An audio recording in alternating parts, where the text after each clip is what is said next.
I'm such a great father for buying our daughter a house. You can leave if you disagree. After all, once you've given me the money, I don't need you anymore. Those were the arrogant words of my husband, who made the unilateral decision to buy a high-rise condo with my money. But it turns out he had a shocking plan in mind. As soon as I heard it, I retaliated without a second thought. I went to my room and brought out our divorce papers. All right, here, divorce papers. The look on my husband's face was priceless when he saw the divorce papers. I suppose he never imagined I'd have them ready to go. But the real counterattack was just beginning. I couldn't help but smirk. My name is Lily Johnson. I'm a 50-year-old office worker who has loved the Japanese language since my student days. I can carry on a casual conversation in Japanese without any issues. When I was 23, I married for the first time. Unfortunately, my husband left this world just 6 months after our wedding. The cause was a traffic accident. He was hit by a drunk driver. Back then, I couldn't accept the harsh reality and lived my days with a gloomy face. I received $500,000 in life insurance money after my husband's death. But no amount of money could bring him back. During the darkest times of my life, I was comforted by a man named Ethan Johnson. He was a co-worker at my company who would listen to my story for hours on end.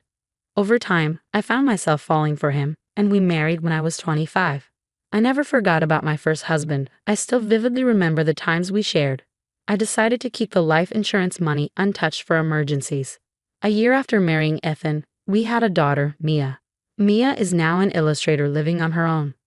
With her grown up, one might think I'd have a peaceful life with my husband, but that's not the case. Our relationship started to deteriorate when Mia was in her junior year of high school because we couldn't agree on Mia's education. From the time Mia was born, Ethan had mapped out her future on his own. He repeatedly expressed his wish for Mia to attend a prestigious university, believing it would open up more opportunities for her future. He even enrolled her in tutoring services since elementary school. Ethan never pushed Mia too hard to study, so I didn't oppose. But Mia loved drawing more than studying, and even as an amateur, I could tell she was incredibly talented. I had a hunch she might make it in her career someday.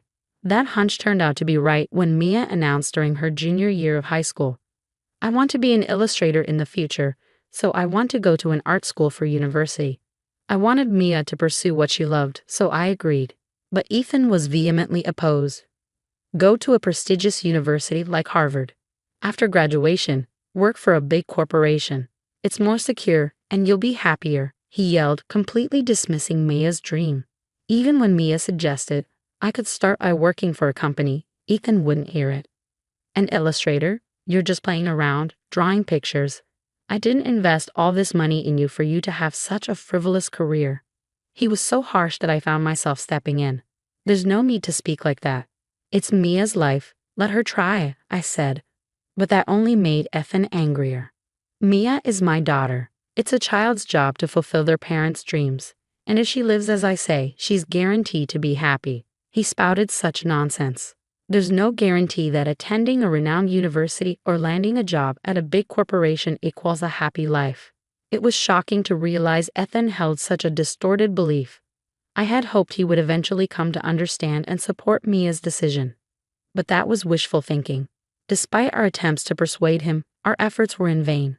A deep rift formed between us while I took on all the financial responsibility for Mia's education and living expenses.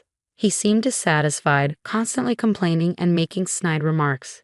Despite all this, Mia was admitted to her first choice art university and worked hard on her studies. She landed a job as an illustrator at a company and started living on her own. Though there are tough times, like working through the night and on holidays, she's doing well. However, my husband still refuses to accept Mia's job. He constantly complains, saying we wasted money on tutoring services. "It's embarrassing to have such a failure as a daughter," he often said. I thought his views would change once he saw Mia standing on her own. But there's not even a trace of that. He's also been harsh towards me, presiding with Mia.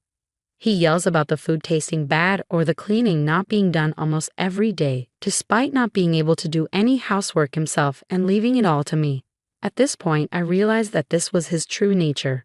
He seems to be the type of person who can't stand when things don't go his way. He was kind when Mia was obedient, but changed dramatically when she expressed her desire to become an illustrator. It's probably due to his personality. Being at home was painful for me, and the company became my place of comfort. We work at the same company but in different departments, so we can avoid each other. Around this time, I received a certain offer. Hearing it, I made a big decision. One day, my husband suddenly said something unexpected. I've decided to buy Mia a brand new high-rise condominium. Mia is still my precious daughter after all. I want her to live somewhere nice. I've already started the paperwork with a real estate agent. Despite his contempt for Mia, this sudden turn of events aroused suspicion. Moreover, I wondered if he had the money to buy a new high-rise condominium. Seeing my reaction, he smirked. Don't worry, you're the one paying for the high-rise condominium. What? Hold on a second, you can't just decide something like that without discussing it, I retorted. Ethan just scoffed. I know you've got $500,000 from your previous husband's life insurance, right? You can buy it with that. With your money, I'm going to live in the high-rise condominium with Mia. I've had to put up with her, so I'm planning to make full use of her. You and Mia are ultimately my property, so just obey me. A surge of anger rose within me. He had decided to buy the high-rise condominium despite me and Mia. I couldn't comprehend his way of thinking. Incredibly, he carelessly revealed his scheme and intention. Besides, there was no way I was going to let my important life insurance money be used for such a thing. I am truly a good father, buying a house for my daughter. If you oppose, it's divorce. Just give me the money and I'm done with you. The moment I heard that, I struck back without mercy. I went to my room and brought out the divorce papers. Fine, here, divorce papers. When I showed him the divorce papers, he was stunned. He must not have expected me to have them, but the real retaliation started here. I smirked, facing my bewildered husband. I explained what I had been considering for some time now. I can't trust a man who discriminates against his own daughter like that. I'm tired of living a life where I'm constantly criticized by you. I decided a while ago to divorce you. I was just waiting for the right time to bring it up, and then you said you wanted a divorce. It worked out just fine. He must have intended the divorce talk to be a threat. Completely flustered, he stammered. You see. Ignoring him, I filled in the divorce papers. Come on, you write it down too. You want to be free from me too, don't you? When I urged him, he reacted in rage. What do you mean divorce? It was just a joke. What are you thinking bringing out divorce papers? Hearing that, my anger reached its peak. I don't understand you either. I don't understand why you would buy a high-rise condominium just to spite your family. If you say we can't divorce, I'm willing to consult a lawyer. Begrudgingly, he filled in the divorce papers, but he was furious, saying, Remember this. It seemed like he would retaliate in some form if I stayed in the house. I immediately left the house and submitted the divorce papers to the office. When I reported everything to Mia by phone, she was as angry as I was at my husband's outrageous behavior. That's terrible. You're right to divorce him. You can stay in my condo for a while, she said. So I decided to take her up on her offer. That night, Mia and I discussed and planned to retaliate against my husband. Then, about a week later, on a day off, Mia and I visited the house for my husband, or rather ex-husband, lives. Even though I was living there just a week ago, it felt like someone else's house. When we rang the doorbell, he came out immediately. What do you two want? Did you come to apologize for what happened? My ex-husband looked down on Mia and me with a condescending gaze. I was quite irritated, but I swallowed my anger and spoke in a slightly weak voice. That's right. I came to apologize because I thought I had done something wrong. I'm sorry, Dad. Mia also made a remorseful face, quite an actress. However, my ex-husband didn't realize it was a performance and seemed genuinely pleased, saying, I see, so you decided to reflect on your actions. I'm happy. However, he seemed curious about the bags we were carrying. What are you doing with all those bags? We were carrying bags filled to the brim in both hands. The bags were tied up so you couldn't see inside. I took a stack of $10,000 bills from one of the bags. By the way, this was real money. I thought it was wrong what I did to you, so I decided to give you my late husband's life insurance money.